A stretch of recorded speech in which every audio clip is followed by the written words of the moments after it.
Welcome to the second episode of Analyzing Evil. In this episode, we'll be analyzing the primary antagonist of the Legend of Zelda series, Ganon. As Ganon and his incarnations are numerous throughout the many different games that make up the Legend of Zelda franchise, his character is incredibly complex when we consider the many different forms he has taken over the years. So this episode is actually going to be comprised of a 4-part series. We'll be starting off this series by analyzing the first incarnation of Ganon, Demise, with an analysis of Ganondorf, and then Ganon himself, comprising the second and third parts respectively. In our final video for this series, I'll be compiling everything we've learned in the first 3 into an overview of the character as a whole to give us a complete understanding of the minds of these characters when presented as one being. Because Ganon is the last in the line, the character's endpoint is always Ganon, and thus he is the one we are really trying to understand. However, each reincarnation does have their own personality, so to better understand Ganon, we must analyze each form he has taken over his many reincarnations in order to get the full picture. That being said, please sit back and enjoy part 1 of this series. Demise. The Zelda universe is split into multiple timelines, but they all originate from one common timeline that caused this split. This timeline begins with the creation of the world by the 3 golden goddesses, and then subsequently the war, sealing, rebirth, and eventual resealing of Demise. Demise's origins are unclear, as it's said that he emerged from a crack in the earth to conquer the world the goddesses had created to make it his own. Whether he is the creation of the goddesses, or an entity entirely separate from anything to do with them, is unknown. However, this video is not meant to discover or theorize about these origins, and Nintendo has never expanded on his backstory further than what they gave us in Skyward Sword. If you'd like to see an interesting theory regarding Demise's origins, I'll leave a link in the description to a video made by Game Over Jesse regarding the topic. With that in mind, we're also given very little to go off of as far as the inner workings of the character of Demise. But we can discern a few key things about Demise that can provide us insight into his thoughts, personality, and motivations. Demise is described as the Demon King, and an evil far greater than anything Hyrule had known up until that point. His main goal is to conquer the world of Hyrule and rule over it for all eternity. What we can gather from the descriptions of others is that Demise is immensely powerful and cruel, and he's more than capable of achieving his goal if left unchecked. Early on in Skyward Sword, Fi has this to say about his imprisoned state.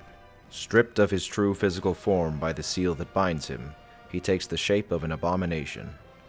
But even in his hideous state, he's more than capable of devouring this land if we allow him to do what he desires. Other than this quote, there isn't much we can get from the descriptions of others regarding Demise himself.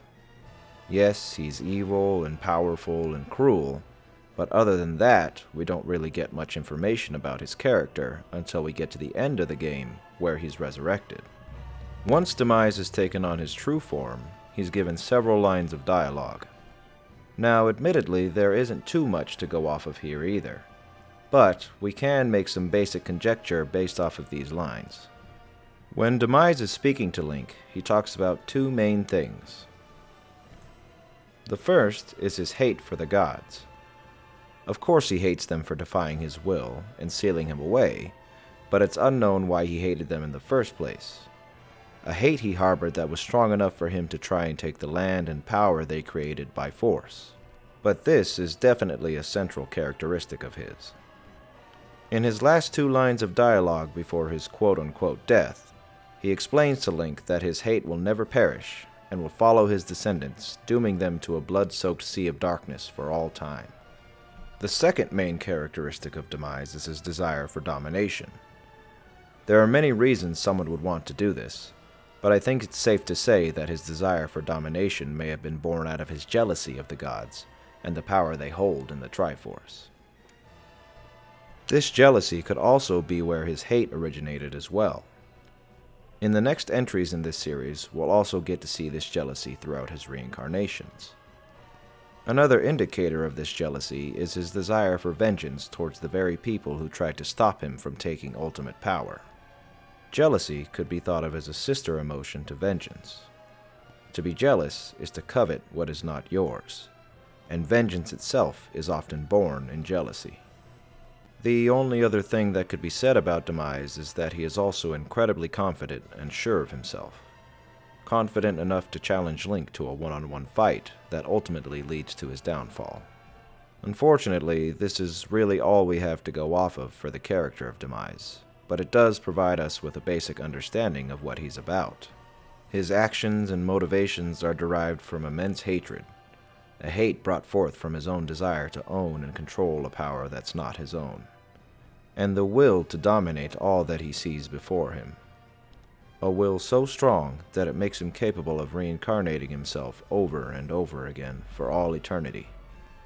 He also holds incredible anger and fury within himself to go along with this hatred.